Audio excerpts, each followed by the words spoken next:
doy la bienvenida. Esta es la última sesión de entrenamiento de Recaba.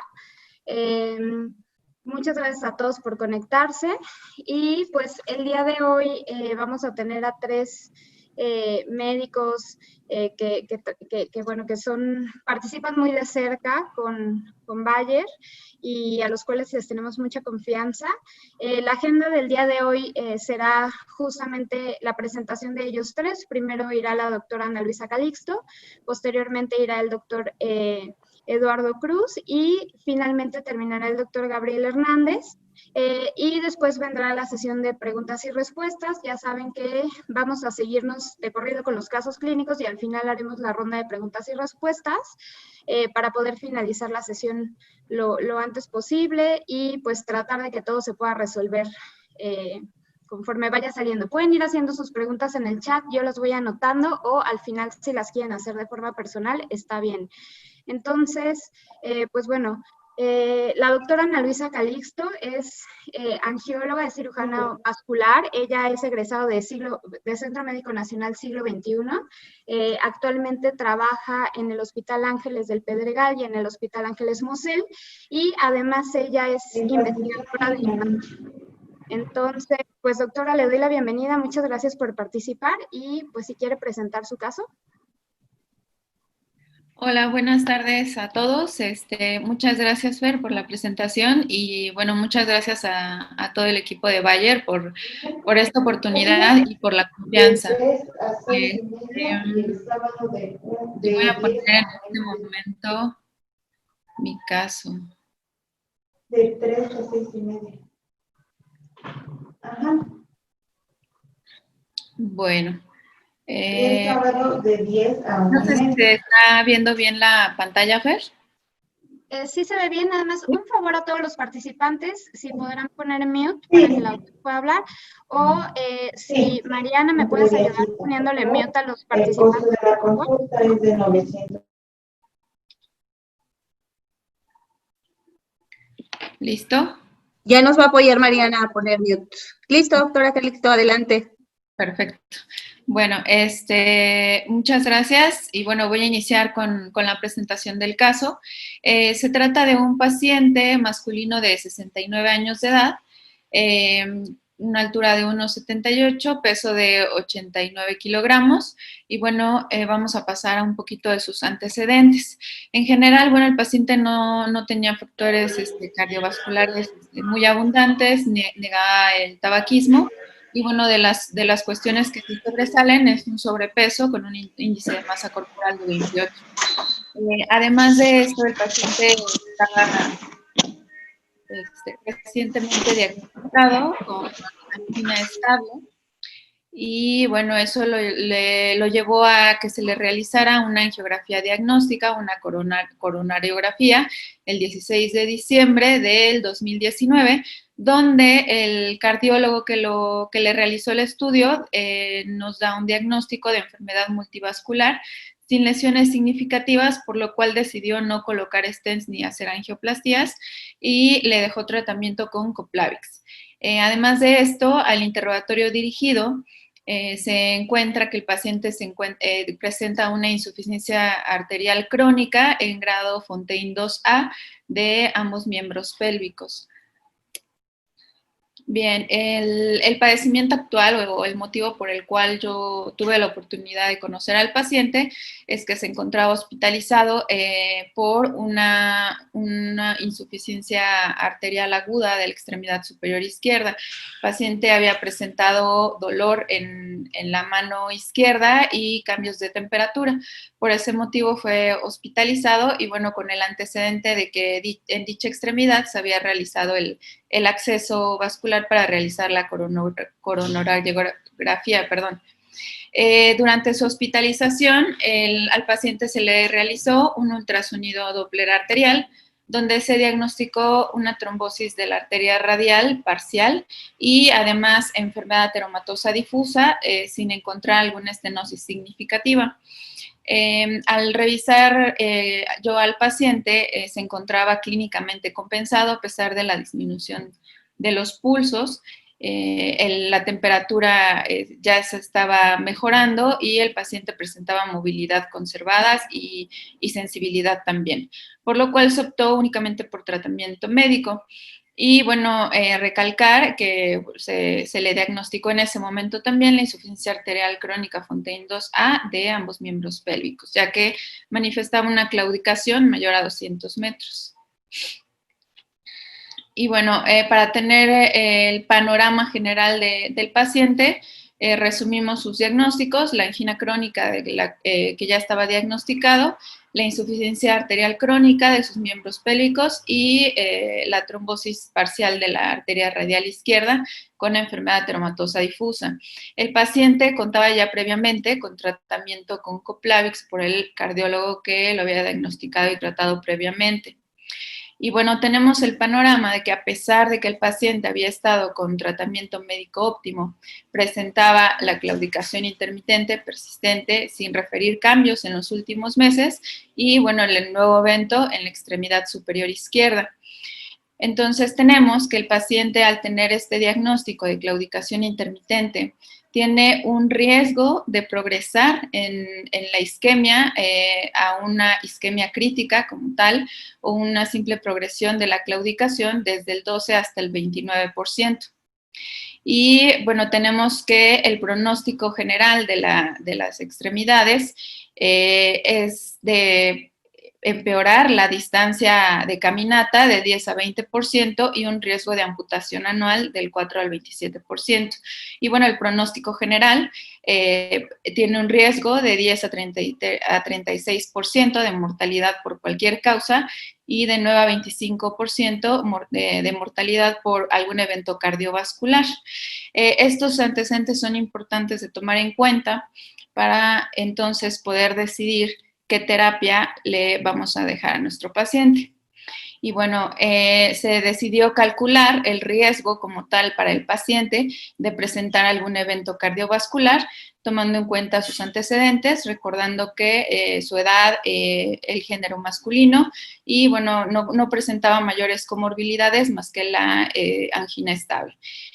Tomando en cuenta todo esto, se calculó un riesgo personal para el paciente del 22% de presentar un evento cardiovascular a 10 años. Y entonces, bueno, realizamos nuestra evaluación para ver si el paciente cumple con criterios para ser candidato a la terapia vascular de aspirina con rivaroxaban. Y bueno, tenemos la mnemotecnia de Revive, donde únicamente el paciente requiere un criterio para ser candidato a la terapia. Y tenemos la isquemia o síntomas de claudicación con los cuales cumplía el paciente, por lo cual se decidió que era candidato a la terapia. Y bueno, para tener un poquito más el panorama de la terapia de aspirina con rivaroxaban, tenemos que los pacientes con enfermedad arterial periférica tienen un beneficio importante en todos los parámetros que es consistente con la población general de acuerdo al estudio del COMPAS. Y bueno, aquí en un esquema, una gráfica bastante ilustrativa, tenemos que el paciente con claudicación intermitente tiene un alto riesgo de progresar en los síntomas e incluso llegar a una amputación menor o mayor. Y bueno, son porcentajes bastante considerables y los cuales se ha visto una mejoría o una disminución del riesgo importante con la terapia de aspirina con rivaroxaban. Teniendo el panorama en la población general y dentro del estudio, pues es importante también evaluarlo de forma individual para el paciente que tenemos en cuestión, por lo cual se calculó el riesgo a 10 años para el paciente y se obtuvo un riesgo de evento cardiovascular con una reducción del 7.1%, lo cual es bastante considerable, y con un riesgo de hemorragia mayor de 1.7%. Si lo ponemos en la balanza, pues tenemos una diferencia bastante importante y un beneficio sobre riesgo que también es considerable, por lo cual el paciente, pues, consideramos que es un muy buen candidato a la terapia de aspirina con rivaroxaban. En resumen, bueno, pues tenemos al paciente que ya tenía historia de eventos isquémicos, la insuficiencia arterial crónica, la trombosis de la arteria radial y además la comorbilidad de la enfermedad arterial coronaria. Debido a esto, el paciente lo consideramos como un paciente con enfermedad polivascular porque tenemos afección de diferentes lechos, el área cardíaca y de los miembros pélvicos, así como cierta afección en el miembro torácico izquierdo. Recordando el riesgo a 10 años de evento cardiovascular del 22%, por lo cual se decidió iniciar la terapia de rivaroxaban con aspirina, de acuerdo al estudio COMPASS, prácticamente al día siguiente de su diagnóstico, y por esto mismo el paciente fue incluido al protocolo de Chateau. Y bueno, el paciente, gracias a estar bajo esta terapia, esperamos que tenga una reducción de riesgo de evento cardiovascular del 7.1%. Y eso es todo. Muchas gracias.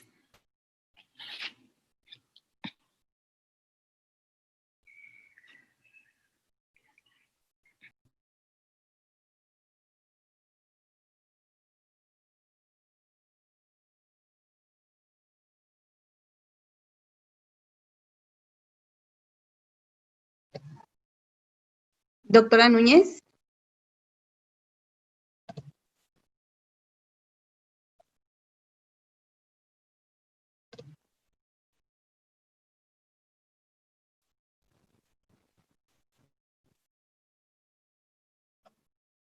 Ya, perdón, es que me habían puesto mute y no podía quitarme yo el mute. Doctora, muchas gracias. Creo que es un caso que ya comentaremos al final, en donde hemos visto casos muy complejos la semana pasada, digo hace 2 semanas, y pues ahora pueden ver como el caso de la doctora es un caso que está en una fase mucho más temprana de enfermedad periférica. Entonces, pues ya lo comentaremos en la fase de preguntas y respuestas. Ahora le voy a dar la bienvenida al doctor Eduardo Cruz Alvarado. El doctor Eduardo Cruz Alvarado es cardiólogo intervencionista. Él es egresado del Centro Médico Nacional La Raza, del Hospital de Especialidades. Actualmente él trabaja también ahí en ese hospital y tiene consulta particular. Él es presidente actualmente de la Asociación Nacional de Cardiólogos de La Raza y además es investigador también de Chateau. Doctor, pues le agradezco mucho su participación y si quiere puede presentar su caso, por favor. Muchas gracias, buenas tardes a todos. Espero se escuche bien. Voy a compartir mi pantalla.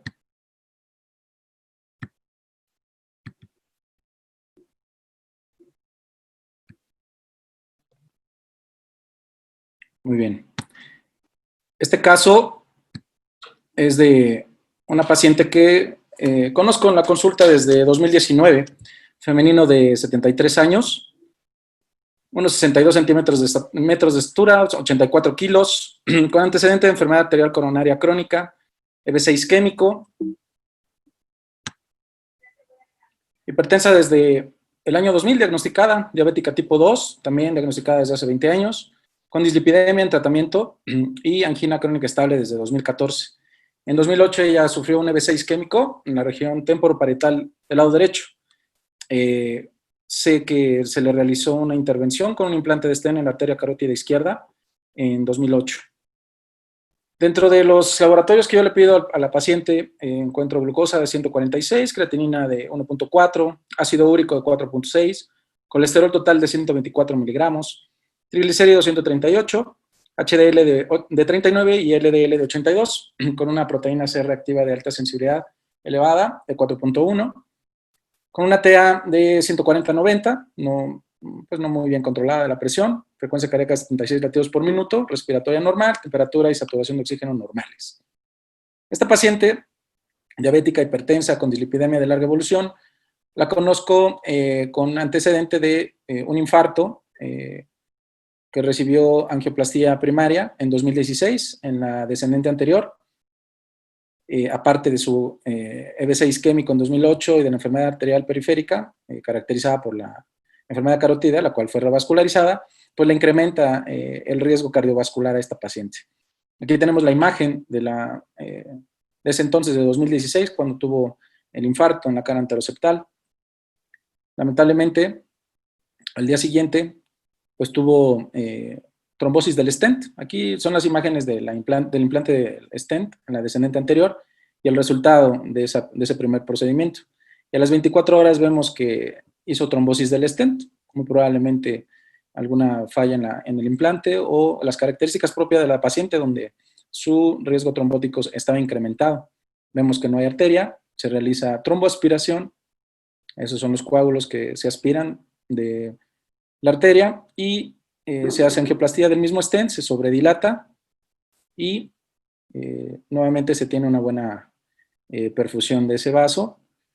Dentro de los medicamentos para disminuir el riesgo cardiovascular, al ser una paciente con múltiples enfermedades, tenemos medicamentos antihipertensivos, acilsartán con cloptalidona, empagliflozina con metformin, trimetazidina, nebivolol, atorvastatina y aspirina. Sabemos que todos y cada uno de ellos, por su parte, tienen disminución del riesgo cardiovascular y al ir sumando, pues esperamos que a nuestro paciente le vaya mejor. Ahora, sabemos que el riesgo residual, a pesar de utilizar todos estos medicamentos y la evidencia que tienen de todos los estudios por sí mismos, sabemos que todos estos pacientes con antecedentes de enfermedades crónico-degenerativas, como un paciente hipertensa, diabética, con dislipidemia, con enfermedad polivascular, un infarto, antecedente de BC isquémico y la enfermedad carotídea que fue revascularizada, le confiere un mayor riesgo de residual para tener problema cardiovascular más adelante. Esto lo vemos evidenciado desde el registro REACH, donde los eventos cardiovasculares y la mortalidad por todas las causas van incrementándose a través del tiempo con entre mayor factores de riesgo haya, ¿no? Aquí lo vemos a 36 meses, cómo los eventos cardiovasculares y la mortalidad se incrementaron en el seguimiento en ese registro. Ahora, propiamente para mi paciente se aplica esto, este registro, la evidencia se aplica a mi paciente. Obviamente, teniendo actualmente el cálculo del riesgo a 10 años, propiamente para pues cada uno de nuestros pacientes a quien se los aplicamos, tenemos este ejemplo. Femenino, 73 años, 12 años desde su primer evento cardiovascular, con enfermedad coronaria, cerebrovascular y periférica, además de diabetes, hipertensión, creatinina ligeramente elevada, al igual que la proteína C reactiva de alta sensibilidad. Afortunadamente para ella, el colesterol LDL, pues, actualmente no está en las metas que sabemos que debe de tener para una persona de su riesgo, pero no sobrepasaba los 100 miligramos. El riesgo calculado a 10 años en la paciente es de 84% para tener un evento cardiovascular, como es infarto, EBC o incluso muerte de origen cardiovascular. Un riesgo elevado, 84%. De acuerdo al esquema REVIVE, el paciente con enfermedad coronaria, con diabetes, hipertensión y todos los antecedentes que tenemos aquí, ella cuenta con revascularización previa, más de un año, un evento previo de infarto, más de un año, síntomas de angina, que afortunadamente estaba en clase funcional 1, y edad mayor de 65 años. Por supuesto que estaba sobrada como para poder indicar el tratamiento con la dosis vascular y la terapia dual de aspirina y rivaroxaban 2.5 miligramos 2 veces al día. De acuerdo al estudio COMPAS, esta combinación demostró una reducción significativa de los eventos cardiovasculares adversos con una reducción del riesgo absoluto de hasta 1.4%. El relativo, obviamente, lo conocemos desde 2.6%, y esto solamente en los pacientes que tienen enfermedad arterial coronaria crónica. Mi paciente no nada más tiene el problema coronario, recordemos que tiene el antecedente de BC y la revascularización carotídea. La dosis vascular de aspirina, de Xarelto, 2.5 miligramos cada 12 horas, más aspirina, redujo en el estudio de COMPAS la mortalidad por todas las causas en estos pacientes solamente con enfermedad coronaria. Tenemos que la mortalidad por todas las causas solo con aspirina disminuye 9%, con IECAS 14% o los hipolipemiantes 9% por cada milimol. Pero nuestra terapia dual ofrece una mayor disminución en la mortalidad, hasta un 23% del riesgo relativo. Esto no tengo duda, el beneficio lo tiene la paciente. Los pacientes con mayor riesgo cardiovascular, entre más riesgo tengan, mayor beneficio tienen de la inhibición dual. Es decir, el beneficio es proporcional al riesgo que tienen. Vemos aquí en la gráfica, sobre todo las que están marcadas en rojo, el paciente con enfermedad coronaria y diabetes disminuye el riesgo absoluto hasta un 9%. Ahora, si tenemos enfermedad coronaria más enfermedad periférica, podemos disminuir el riesgo absoluto de evento cardiovascular hasta un 2.7%. Entonces, el beneficio para la paciente está, muchas personas pudieran pensar que por la edad tendría mayor riesgo de hemorragias, que es uno de los miedos que tenemos al usar los anticoagulantes, pero afortunadamente con Xarelto es muy estable desde el estudio COMPASS y desde mucho antes de los estudios cuando se utilizó, por ejemplo, en el Atlas. La hemorragia afortunadamente no es un tema tan preocupante, sobre todo porque el beneficio sobrepasa por mucho el riesgo de hemorragia. En la paciente, como demostró las tablas de seguridad en el estudio COMPASS, los pacientes con enfermedad arterial coronaria y periférica incrementaron un riesgo absoluto de hemorragia hasta 0.9%. Solamente enfermedad coronaria y arterial periférica. Coronaria y diabetes hasta 1.3% de hemorragias. Es similar el riesgo de hemorragia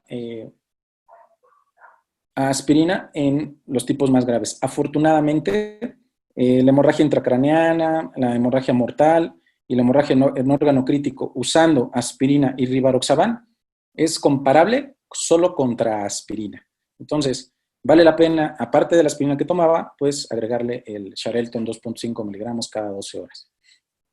Haciendo el cálculo de el riesgo-beneficio en mi paciente, justamente vemos que a 10 años la reducción del riesgo absoluto cardiovascular es del 9.3%, con un número de pacientes a tratar de 11.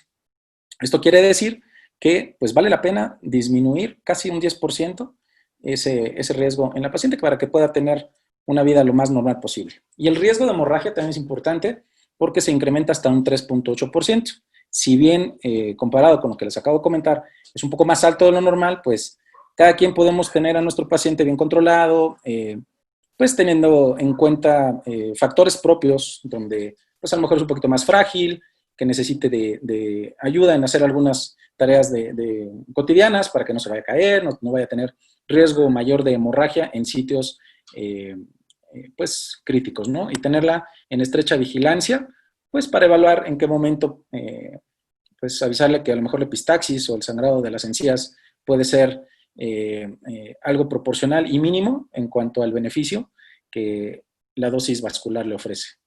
Entonces, en resumen, la paciente con un infarto que requirió de stent, que tuvo trombosis, una vez isquémico, diabética, hipertensa, revascularizada, de la carótida del lado izquierdo, todas estas comorbilidades pues van a incrementar un riesgo nuevamente cardiovascular a esa enfermedad polivascular.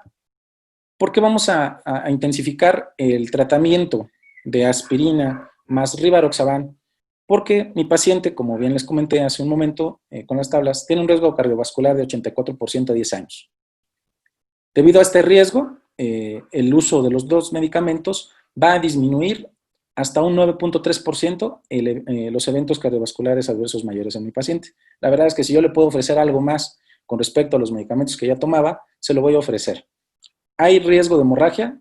Pues realmente, afortunadamente, hasta ahorita no los ha tenido, a pesar de tener un riesgo un poco más que el que se reportó en el estudio COMPASS, pero el seguimiento me demuestra que ha sido bastante seguro y estable la utilización del medicamento. Ese es mi caso. Muchas gracias por su atención.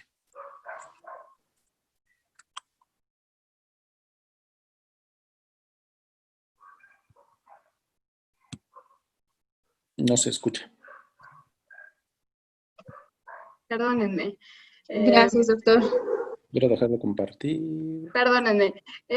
Bueno, muchísimas gracias, doctor, por compartir su caso. Obviamente este caso ya fue un caso mucho más complejo y pues así son estos pacientes que tienen enfermedad aterosclerosa. De pronto pueden tener muchos menos manifestaciones clínicas, de pronto tienen más, y pues justamente ahora vamos a ver un caso de enfermedad periférica que es presentado por el doctor Gabriel Hernández de Rubín. Él es médico, igual angiólogo, cirujano vascular, egresado del Centro Médico Nacional 20 de noviembre. Actualmente es médico adscrito en el mismo hospital y también tiene consulta particular en Médica Sur. Y pues doctor, muchas gracias, y si quiere puede presentar su pantalla, por favor.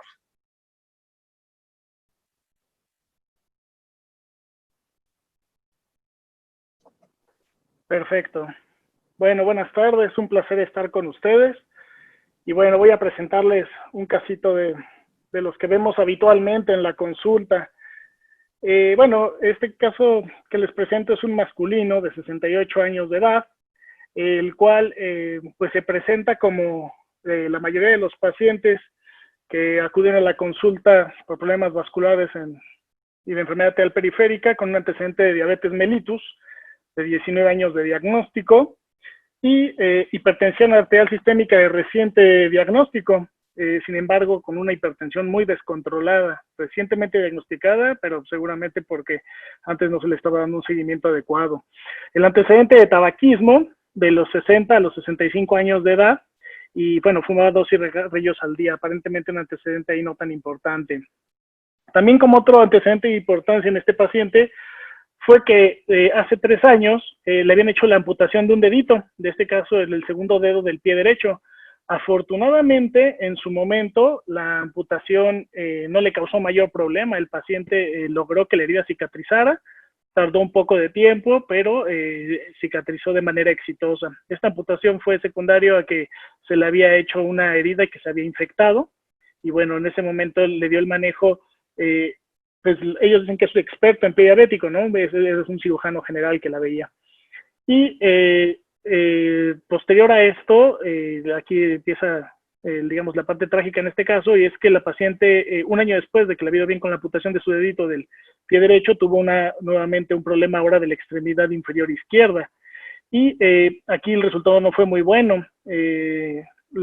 Empezó a tener progresión de la infección, inició como una herida que aparentemente se pone isquémica. Yo no conocí a la paciente, pero me informaron que la pierna empezó a cambiar de color, se puso oscura, y que después de que vino la infección tuvo un evento muy severo que hizo que la tuvieran que intervenir de urgencia. Y bueno, la única solución a la que llegaron en esa ocasión fue a hacer una amputación por arriba de la rodilla. Entonces es una paciente que pues ya había sufrido 2 amputaciones, una amputación mayor de la pierna izquierda, una amputación mayor de la pierna derecha, y bueno, en este caso llega con nosotros como un miembro único, nada más ya con un miembro inferior derecho presente.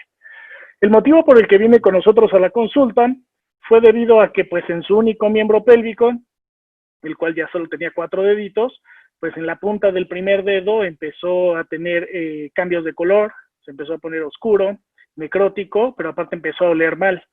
Evidentemente, como pues había tenido una mala experiencia, porque de la misma manera había empezado la pierna izquierda y terminó por perderla, nuevamente acudió pues con el experto en pie diabético que la veía, y este médico en ese momento, pues no sé si basado en el antecedente de la complicación que tuvieron en la otra pierna, en este momento decidió no tratarla y recomendarle que acudiera al cirujano vascular. En este caso la paciente llega con nosotros, y bueno, lo que me manifiesta era que tenía un dolor intenso en toda la extremidad inferior y que había notado desde hace ya varios meses que la pierna cada vez se iba poniendo más pálida y fría.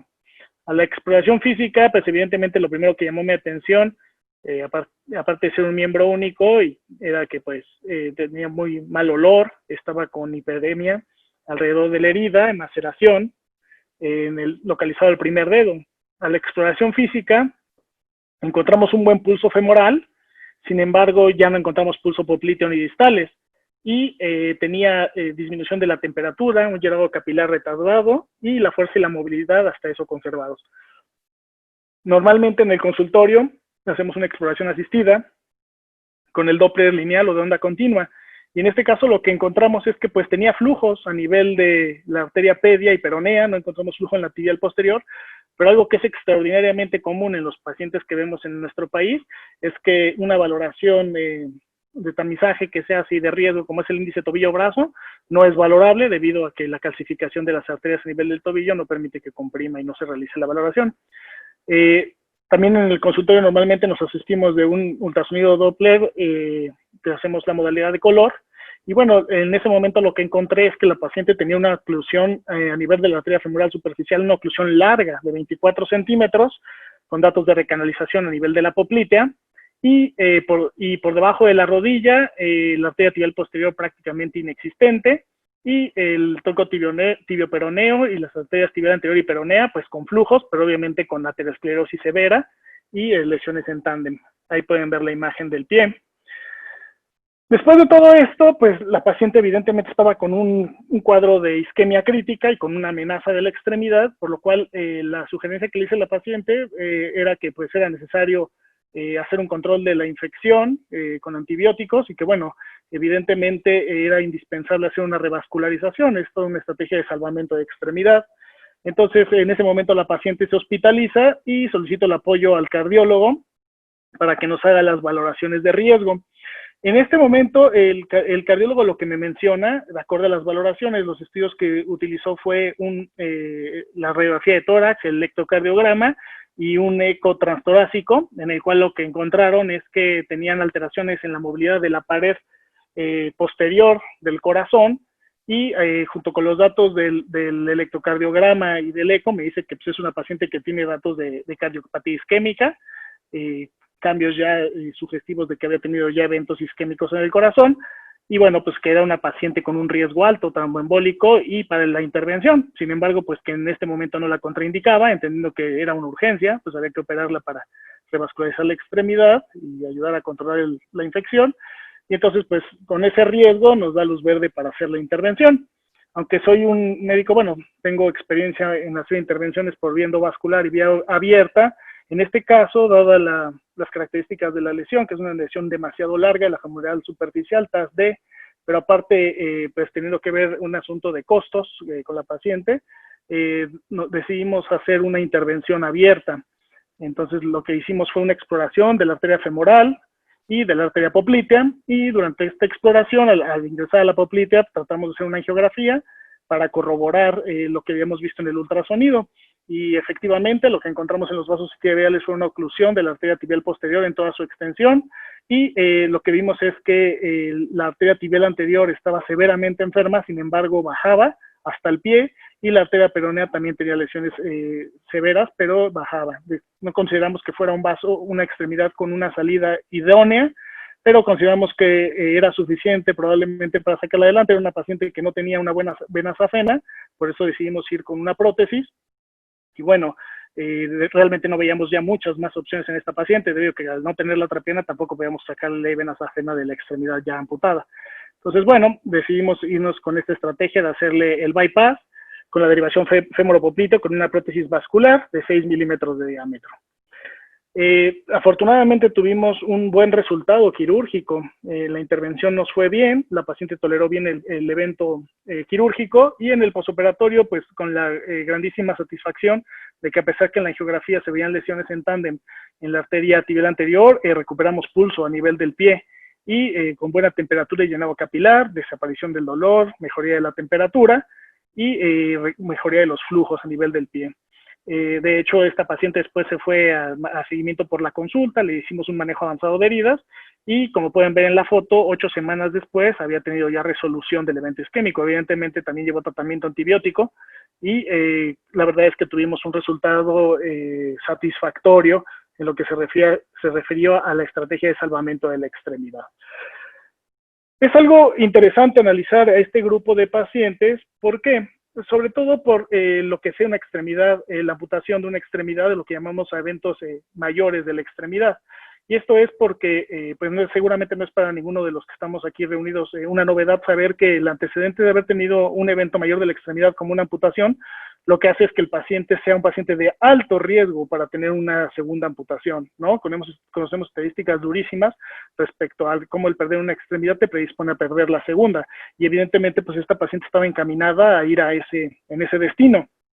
Entonces, evidentemente, la intervención en este tipo de pacientes, pues nos puede dar la posibilidad de tratar de prolongar el tiempo en el que puedan conservar su extremidad ya única y que esto pues evidentemente tiene un impacto muy positivo en la calidad de vida de ellos, pero no solo eso, sino como podemos ver también en la gráfica, de lo que sabemos acerca de la mortalidad.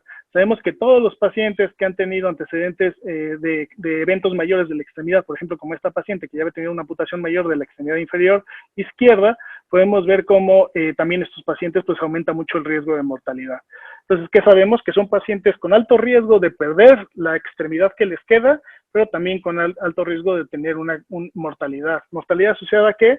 Pues normalmente a eventos cardiovasculares mayores, como veíamos en las diapositivas que, por ejemplo, presentaba la doctora Calixto, ¿no? De cómo le va a estos pacientes en general, acorde a los datos del estudio TASC-2, que sabemos que la grandísima mayoría de estos pacientes tendrán mortalidad cardiovascular. Aquí acorde los resultados del estudio REACH nuevamente, como podemos ver ahí resaltados en rojo, podemos verlo a los grupos que corresponde a esta paciente, que es una paciente a la que se le hizo una revascularización, que fue la que hicimos nosotros, y que ya tiene una amputación previa, ¿no? De hecho, esta paciente tenía dos, una amputación mayor y una amputación menor. Y entonces lo que podemos ver es que evidentemente la gráfica nos muestra que este tipo de pacientes son los que son más propensos a tener eventos cardiovasculares, tanto una nueva amputación de extremidad, como tener que ser reintervenidos, una angioplastía o un stenting, o inclusive llevar a una cirugía de bypass. Esta paciente cumplió con la estadística y evidentemente ahora que después de haber sido llevada a un bypass, pues nuevamente sigue dentro de estos grupos de alto riesgo para tener complicaciones cardiovasculares y propias de la extremidad. Esto a lo que nos lleva es, bueno, que ya sabemos toda esta información y ahora lo que tenemos que hacer es traernos todo lo que dicen los registros y los estudios, pues poderlos aterrizar dentro de nuestro paciente. Entonces, aquí tenemos el riesgo de un evento cardiovascular para este tipo de pacientes, un evento cardiovascular mayor a 10 años, acorde a las calculadoras de riesgo. Y aquí podemos ver que pues, este paciente presenta prácticamente un riesgo de 48% a 10 años de tener un evento cardiovascular mayor. ¿Eso qué quiere decir? Pues que evidentemente estábamos satisfechos con el resultado de la cirugía, poco preocupados en el sentido de que sabíamos que la salida no era la mejor y que pues por desgracia el único conducto que tuvimos disponible era una prótesis de PTF y no había sido una safena. Entonces, por otra parte, sabemos que no solo podemos enfocarnos en la extremidad, ¿no? Aunque seamos, en caso, ¿no? Que soy cirujano vascular, evidentemente tengo la obligación de ver por todo el paciente. De nada me sirve hacer un salvamento en un paciente que se va a infartar y morir o va a tener un evento vascular cerebral en los próximos 6 meses. Entonces, evidentemente, tenemos que tener una visión global, enfocada no solo en el tratamiento de extremidad, sino el objetivo total, que es la calidad de vida del paciente y la esperanza de vida.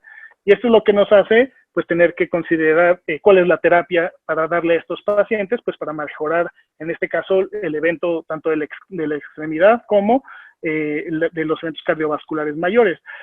Entrando nuevamente a este acrónimo de REVIVE, lo que podemos ver es que pues, este paciente presenta todos los grupos. Es un paciente que ya fue llevado a una revascularización, es un paciente que ya tiene un evento previo de amputación, tiene un evento mayor y uno menor, tiene isquemia, de hecho es un paciente que se presenta como isquemia crítica, y es un paciente que tiene vasos enfermos, porque no solo tiene la oclusión a la que tuvimos que hacer el bypass, sino inclusive tiene enfermedad periférica distal al sitio del bypass, estenosis críticas.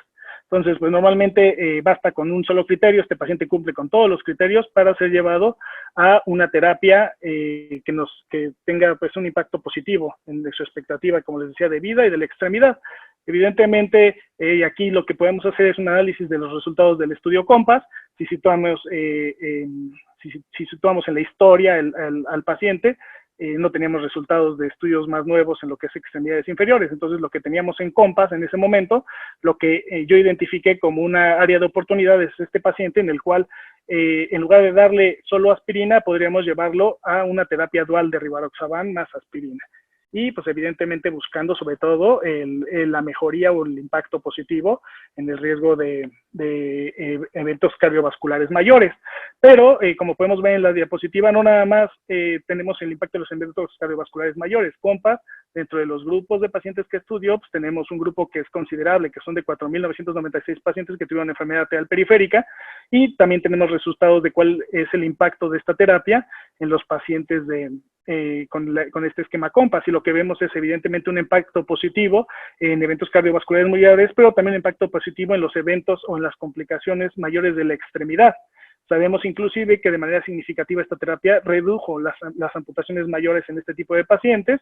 Y bueno, aunque no hubo una diferencia significativa en lo que fue la mortalidad por todas las causas, sí podemos ver con mucha claridad el beneficio, al menos en riesgo cardiovascular y en eventos de la extremidad mayor. Y bueno, algo bien interesante es que yo siempre hago mucho hincapié en que en México difícilmente podríamos ver la enfermedad arterial periférica por sí misma. En México, le puedo decir, por ejemplo, las estadísticas de lo que manejamos en el Hospital 20 de Noviembre, sabemos que más o menos el 92 al 94% de los pacientes que llegan con isquemia crítica, enfermedad arterial periférica, están vinculados a diabetes. Entonces, realmente, nosotros para poder tomar decisiones, lo que tenemos que tomar en cuenta en los estudios, en general, son cómo le fue a la población en diabéticos, porque esa es la población que representa por mucho la mayoría de los pacientes que nosotros estamos viendo en nuestro día a día. Y aquí en COMPAS podemos ver cómo los pacientes con diabetes tuvieron un beneficio mayor, inclusive, que los pacientes no diabéticos, en lo que se refiere a los eventos cardiovasculares mayores. Obviamente, cuando tratamos de ver el impacto de una terapia, pues nos enfocamos en todo lo positivo, ¿no? Y entonces aquí podemos ver claramente, resumido en una tabla, todo lo positivo que podríamos ver en esta terapia en lo que es los eventos que pueden presentar o que puede prevenir sobre la aspirina. Sin embargo, no solo tenemos que enfocarnos en la parte positiva, sino también tenemos la obligación de enfocarnos en lo que representa el riesgo, que ya se ha tocado previamente en esta sesión. Y pues evidentemente sabemos que este beneficio puede tener un costo, y el costo tiene que ver con el riesgo de hemorragia. Sin embargo, como lo dijo también, lo dijeron previamente, pues este riesgo de hemorragia lo tenemos que hacer nosotros un balance, ¿no? Entre el beneficio y el riesgo, y evidentemente entender también, saber individualizar el caso en cada paciente. Por ejemplo, este es un masculino de 68 años de edad, que finalmente, en general, por el resto de las comorbilidades, no me parece que sea un paciente de muy alto riesgo para sangrado. Básicamente, uno dijera, bueno, y si está amputado el riesgo de caída, sin embargo, hasta es solo un paciente que me parece físicamente bastante fuerte. De hecho, un paciente que a pesar de tener una amputación mayor, seguramente con la rehabilitación y el tratamiento cardiológico adecuado iba a poder llegar a tener una rehabilitación satisfactoria y seguramente volver a caminar. Entonces, en este caso, pues lo que hicimos es poner en la balanza pues el beneficio clínico neto, cual es muy bueno, y con un incremento también del riesgo de sangrado, pero bueno, que no tiene un número tan impresionante. Entonces, a partir de esto, pues lo que tenemos que tomar en cuenta es entender la forma en que se midieron los riesgos de hemorragia en el estudio COMPAS y cómo se utilizó la definición de hemorragia mayor, y entender que aunque los pacientes sí presentan un mayor número de eventos de hemorragia mayor, esto no quiere decir que hemorragia mayor no equivale a hemorragia mortal, y inclusive a hemorragia en órgano crítico, ¿no? Por ejemplo, entonces muchos de estos pacientes lo que llegaron a presentar fueron hemorragias que los hicieron a lo mejor acudir y el mismo día haber sido dados de alta de un área de urgencias, inclusive muchos de ellos sin haber requerido un tratamiento mayor. Entonces, me parece que dando una adecuada selección y un adecuado seguimiento del paciente, podemos tener mucha seguridad en poder escoger este tipo de terapias y dando el seguimiento, estar tranquilos de que es muy poco probable que tengamos un evento realmente significativo. Tenemos las calculadoras de riesgo para saber, no solo traspolando lo que vemos en los estudios, sino específicamente, dado los antecedentes de nuestro paciente, saber cuánto es la reducción del riesgo y cuál es el incremento del riesgo de sangrado. Y aquí podemos ver pues que tenemos una reducción absoluta del riesgo cercana al 10% y un riesgo de sangrado mayor que es del 2.8% incrementándose. Aquí es a lo que me refería yo, pues este tipo de hojas de cálculo que lo que nos permite es poder poner sobre la balanza pues qué tanto beneficio y qué tanto riesgo, y la verdad es que en mi caso lo que hago es que en el paciente lo que hago es que le muestro tal cual los números y lo que hacemos es que tomamos una decisión informada en la cual el paciente participa de esa decisión y pues entiende el beneficio y entiende también el riesgo que se asume, y aquí lo puede ver muy claramente cuantificado. Entonces, pues ¿por qué decidí a este paciente de pasarlo a una terapia con rivaroxaban y aspirina? Bueno, pues efectivamente porque era un paciente que se considera de alto riesgo por todos los antecedentes que ya platicamos. Es un paciente que cuando llega conmigo, básicamente la protección de riesgo cardiovascular no existe. Evidentemente no lo veía un experto en enfermedades cardiovasculares. lo veía alguien que, pues, a decir del paciente, les digo, era un experto en pie diabético, en realidad es un cirujano general, y pues a lo mejor en este sentido estaba un poco más limitado, ¿no? Y solo se enfocaba a la herida y de repente no tanto al riesgo cardiovascular. Sin embargo, pues en este caso asumimos a partir de junio de 2019 darle esta terapia y pues buscando esa reducción de riesgo cardiovascular absoluto del 9.6%. Obviamente los factores claves para este paciente pues es una amputación menor, una amputación mayor y en este caso pues yo ya le había realizado una revascularización con una derivación femoropoplitea. Esto aunado a la diabetes mellitus, a una paciente con hipertensión de aparentemente reciente diagnóstico pero realmente con un descontrol muy importante y el antecedente de enfermedad coronaria acorde a los hallazgos del electrocardiograma y el ecocardiograma que hizo el cardiólogo. Evidentemente el paciente actualmente está en seguimiento con el cardiólogo. Sé que más recientemente hicieron un eco con dipididamol y estaba llevando todo su protocolo cardiológico de manera paralela. Y bueno, pues hasta ahora lo que les puedo decir es que el paciente seguimos con una evolución satisfactoria y dándole su seguimiento. Muchas gracias. Muchas gracias, doctor. Y pues, ya que presentaron los casos, creo que todos bastante diferentes entre sí, vamos a dar inicio a la ronda de preguntas y respuestas. Pues todavía nadie se anima en el chat. Entonces, yo quisiera empezar con una pregunta a la doctora Calixto. Ella presentó un caso de un paciente con enfermedad periférica en estadio 2A de Fontaine. Entonces, pues es un estadio en realidad temprano con claudicación. Y quisiera preguntar si realmente habría que esperar a que un paciente tuviera lesiones claras como de isquemia crítica o en qué momento podríamos iniciar esta terapia para un paciente obviamente con una enfermedad periférica. Claro, efectivamente es un paciente raro en general, como comentaba el doctor, los pacientes generalmente llegan ya en estados muy complicados, que ya han presentado eventos fuertes, graves, amputaciones, etcétera, o cuando ya llegan con una isquemia crítica, es a lo que estamos, al panorama al que estamos acostumbrados y bueno, son pacientes que evidentemente van a tener algún beneficio de incidir sobre la terapia. El paciente que yo les presenté, pues es un paciente que pues está en estadio temprano y efectivamente te preguntas tal vez realmente se va a ver beneficiado por darle alguna terapia adicional. Y bueno, sabemos que bueno, ya como les mostré en las gráficas y todo, bueno, pues es evidente el beneficio. Y la terapia con aspirina y rivaroxaban se le puede iniciar al paciente desde las etapas más tempranas de la enfermedad arterial periférica. Es decir, desde el Fontaine grado 1, que es la etapa asintomática.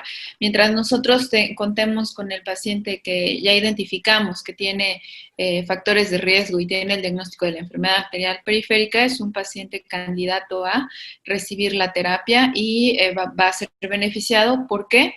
Porque estamos utilizando el tratamiento como prevención, no como ya como tratamiento de las complicaciones, sino prevenir que el paciente no evolucione a un estadio más grave de la enfermedad y, bueno, obviamente evitar el riesgo de otros eventos cardiovasculares.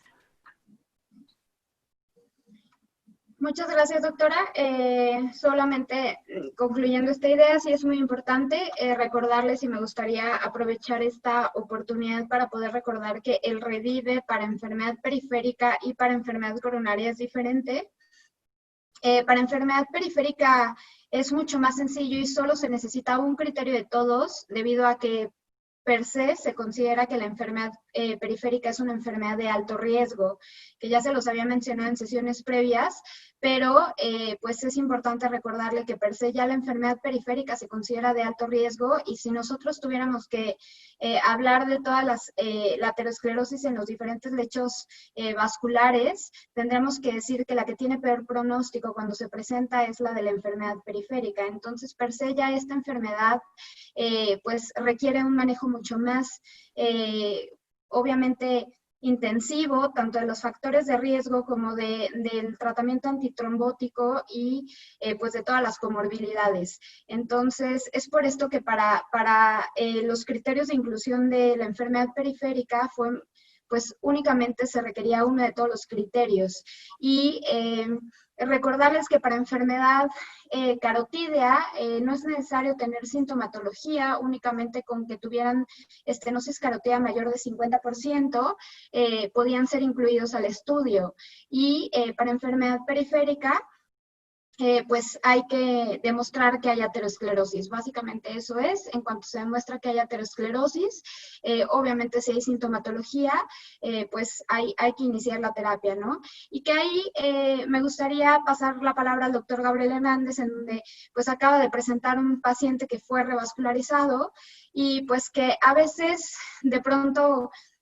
Yo soy cardióloga, entonces de pronto a mí me ha tocado aprender mucho de esta parte periférica, porque no hago intervención periférica, y es muy interesante que de pronto yo digo que un paciente no tiene síntomas, pero pues tiene una lesión, una úlcera, y de pronto yo digo, bueno, no cumple el criterio de síntomas, pero doctor Hernández, ¿podríamos decir que un paciente tuviera síntomas solo por tener una úlcera? O sea, si yo al paciente no le he hecho una angiografía, no le he hecho un ultrasonido, no sé en realidad qué grado de aterosclerosis tiene o de estenosis arterial tiene este paciente, pero yo le veo una úlcera que evidentemente es de origen arterial, ¿yo podría decir que ese paciente es sintomático?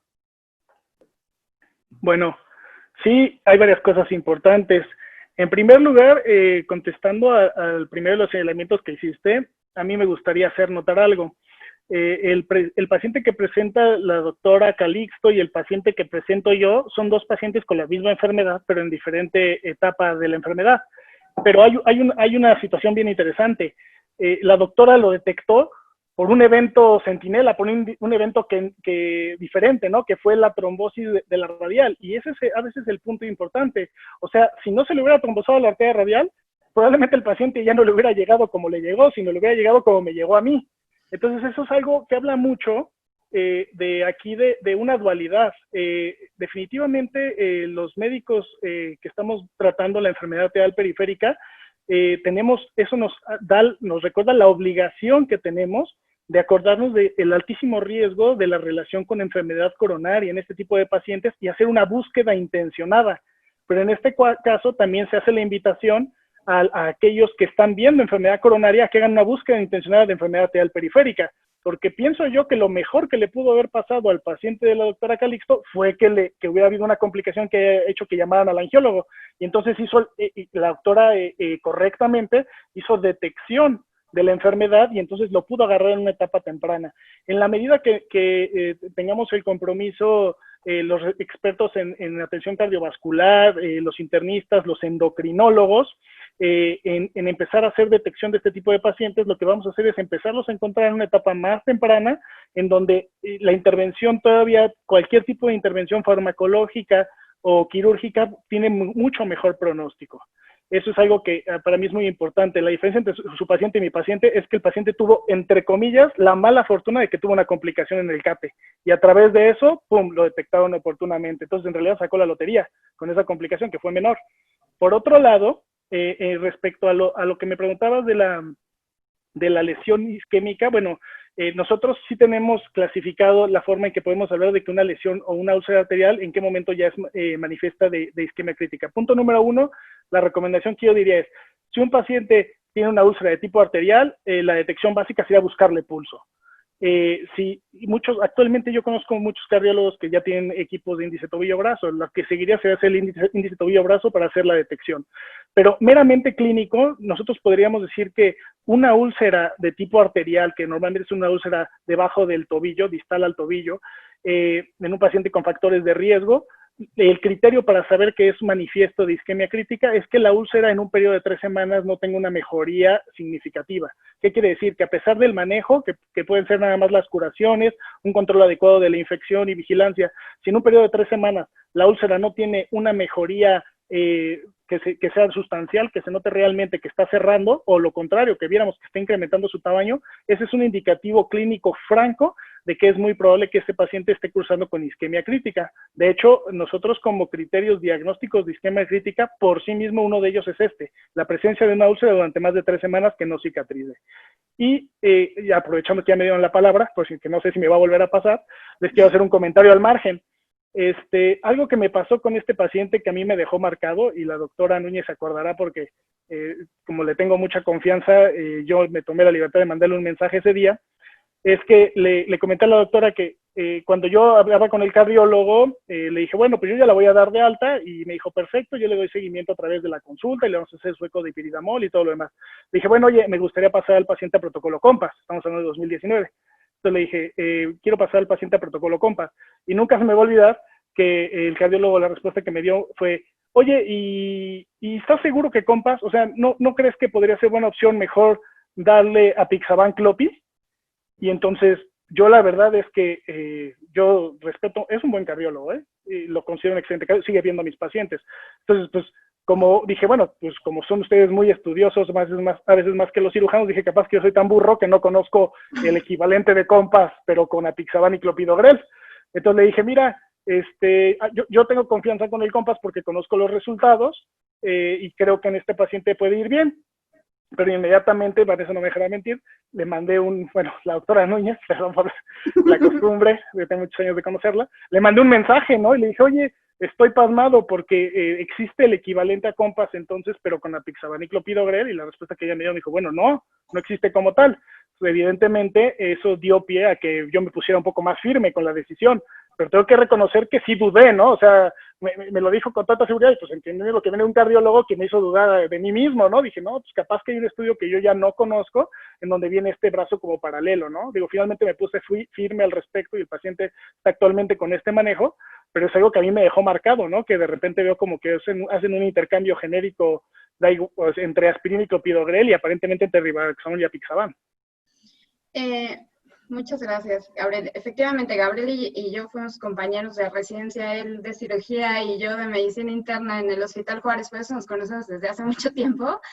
Y pues sí, me tuvo mucha confianza, y creo que es algo importante mencionar que efectivamente esa es una duda que surge bastante, y a mí me han hecho esa pregunta en repetidas ocasiones acerca de qué tan factible pudiera ser el hecho de cambiar las dosis o cambiar de anticoagulante. Justo algo similar me pregunta el doctor Carlos Pech, que ahorita quiero pasar esa pregunta, nada más quiero que sepa que no la he olvidado, aquí la tengo presente, pero no quiero olvidar este tema que el doctor Hernández acaba de mencionar. Y para esto le voy a dar la palabra al doctor Eduardo Cruz, en donde quisiera que él me pudiera o les pudiera recordar un poco acerca del mecanismo de acción que tiene rivaroxaban con aspirina en la sinergia. Si pudiera mencionar un poco, y después, pues a mí me gustaría finalizar acerca de este punto que creo que es muy importante. Doctor Cruz. Sí, claro, gracias.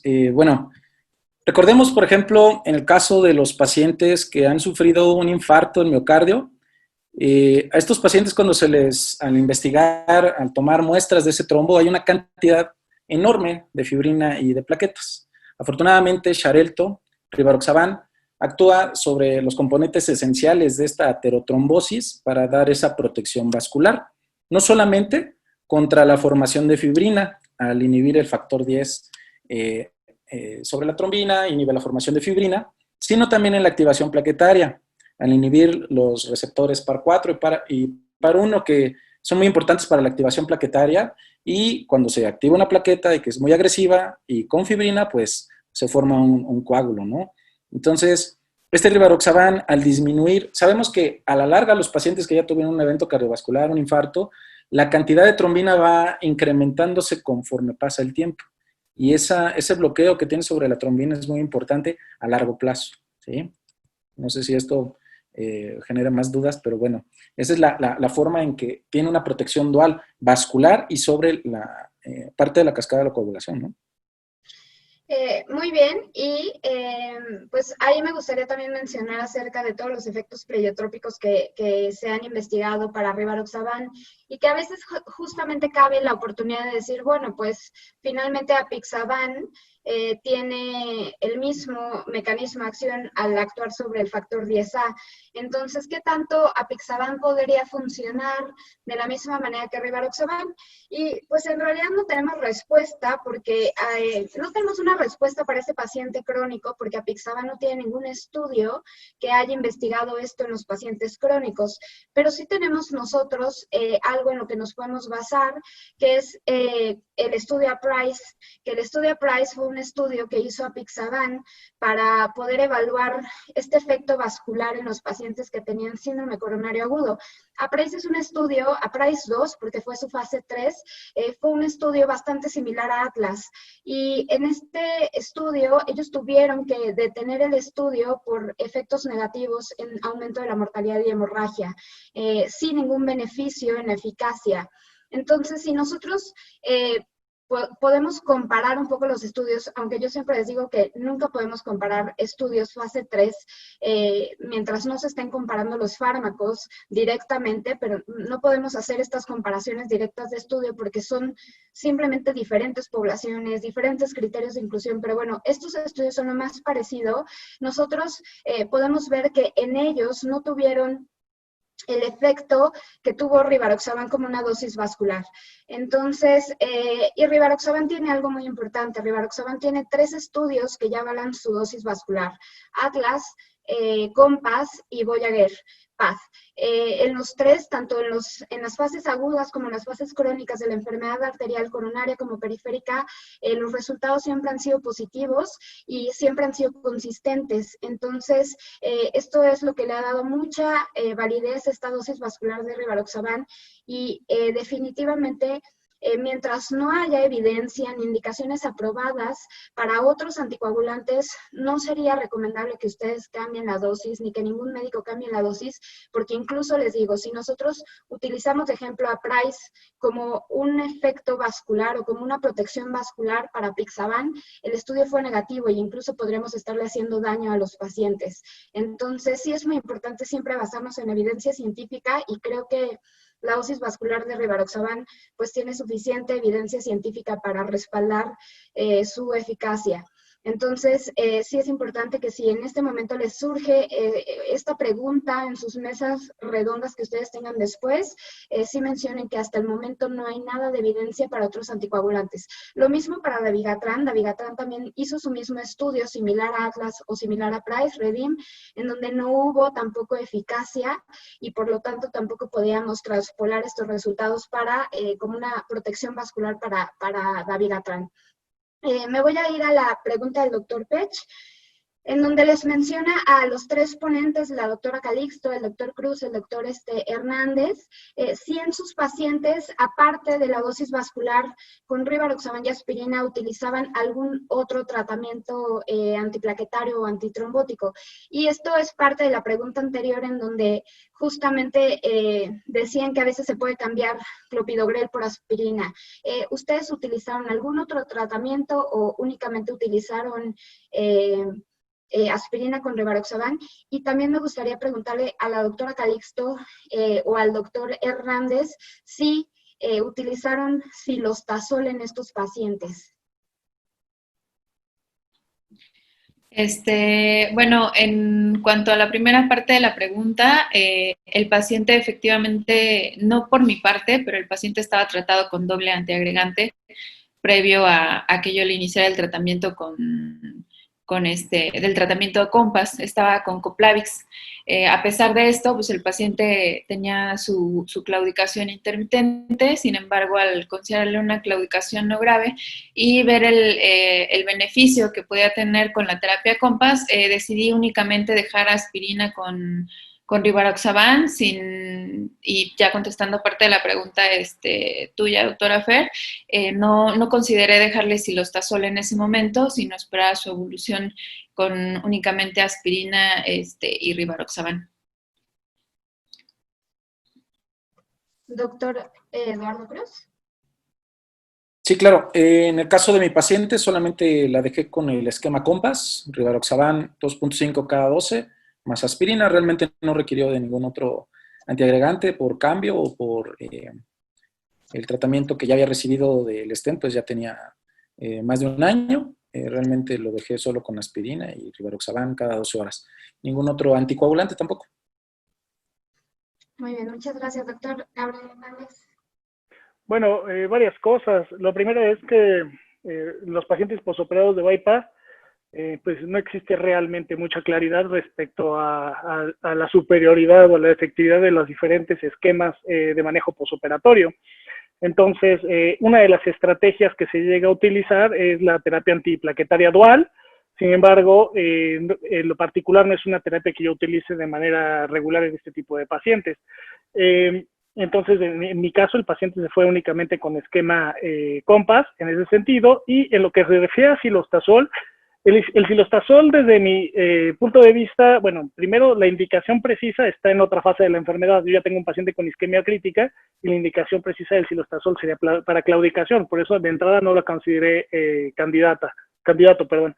Y la otra cuestión es, algunas veces sí acostumbramos a agregar el silostazol buscando cierto efecto antiproliferativo cuando hacemos terapia endovascular, después de la implantación de un stent. Pero al no haber sido este el caso, al haber sido una derivación, un bypass, fueron los motivos por los que no consideré utilizar silostazol. He utilizado silostazol en pacientes en esquema COMPASS, sí lo he utilizado. No tengo un número tan grande como para hacer un estudio inmenso, pero lo que les podría decir es que en general he visto que la tolerancia es buena.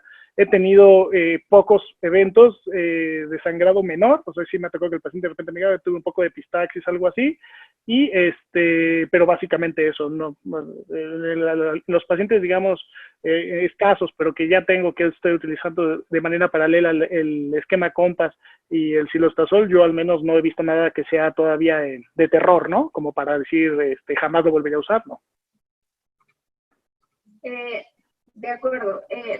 Hago mucho énfasis a la parte de silostazol porque es una pregunta recurrente en las sesiones, sobre todo cuando hay angiólogos. Evidentemente, silostazol es un medicamento que se usa para mejorar la distancia caminata y mejorar los síntomas. De hecho, en las guías de enfermedad periférica lo que mencionan es justamente el tratamiento de la mejoría sintomática.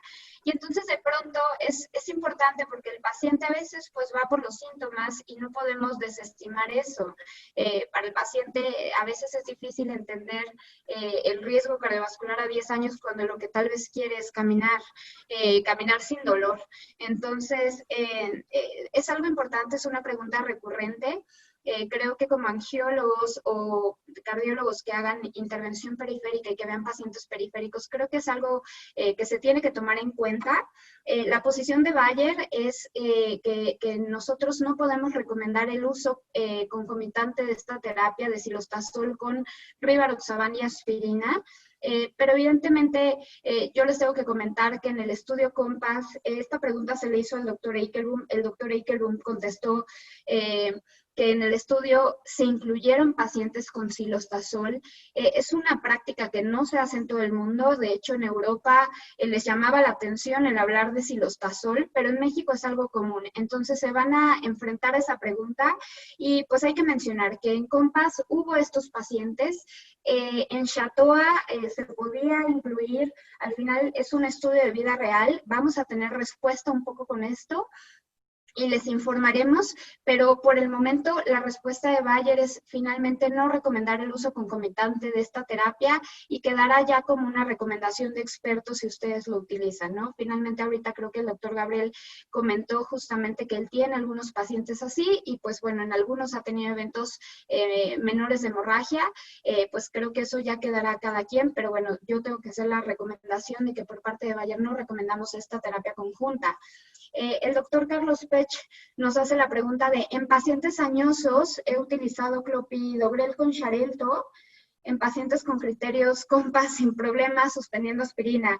ahí no le paso el comentario a ninguno de los médicos ponentes, me la quedo yo porque finalmente es una indicación off-label. Es muy importante mencionarles, finalmente esto pues queda a criterio de ustedes, pero la recomendación es que no cambiemos las terapias. ¿Por qué? Porque no hay evidencia científica que avale este cambio de tratamientos.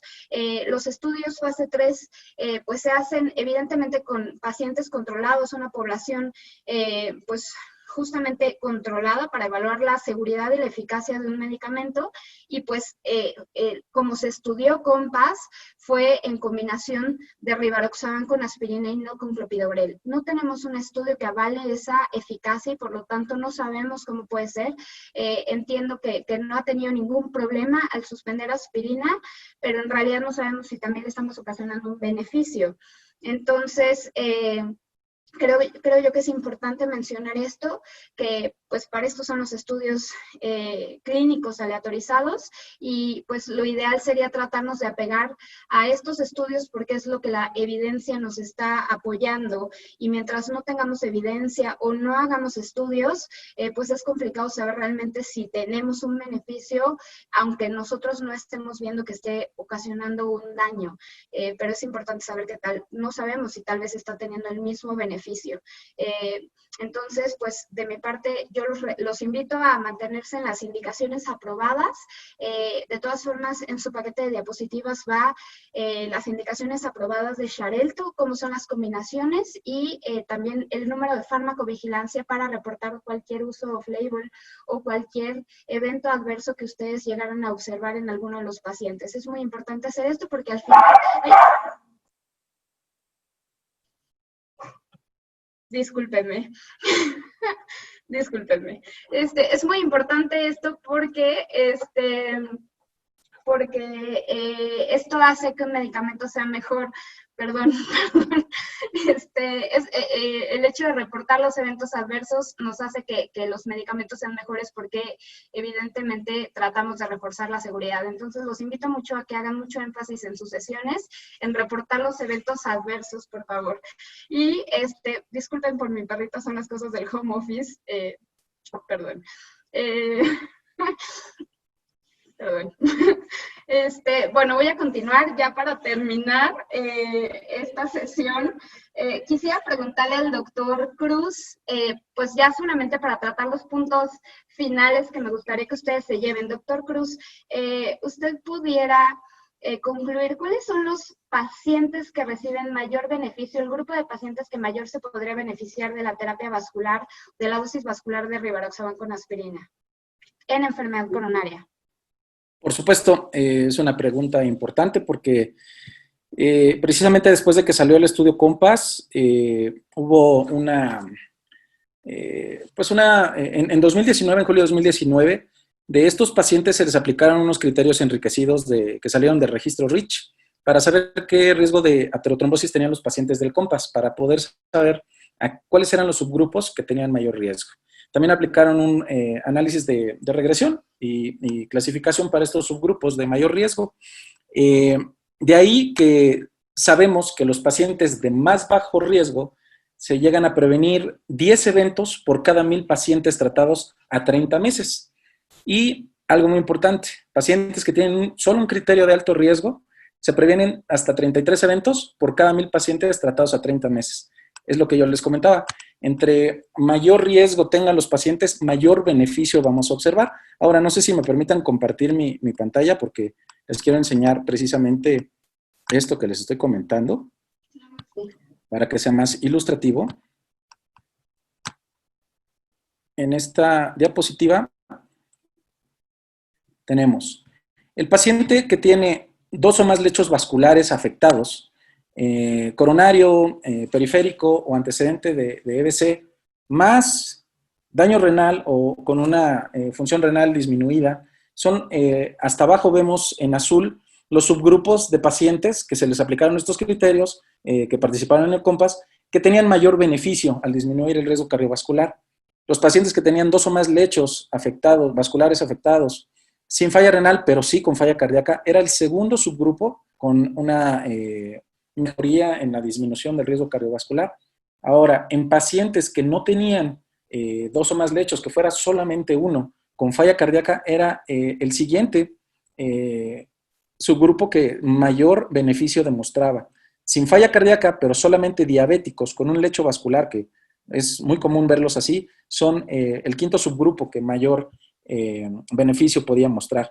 Y así vemos solamente con un lecho vascular, no diabético, sin falla renal, mayor de 75 años, ese es de los que, el penúltimo subgrupo, y menor de 75 años. Todos tuvieron una mejoría mayor, en mayor o menor proporción, pero sobre todo vemos pacientes que tienen 2 o más lechos vasculares afectados, con incluso falla renal o falla cardíaca, son los que mayor beneficio tienen. Entonces, este es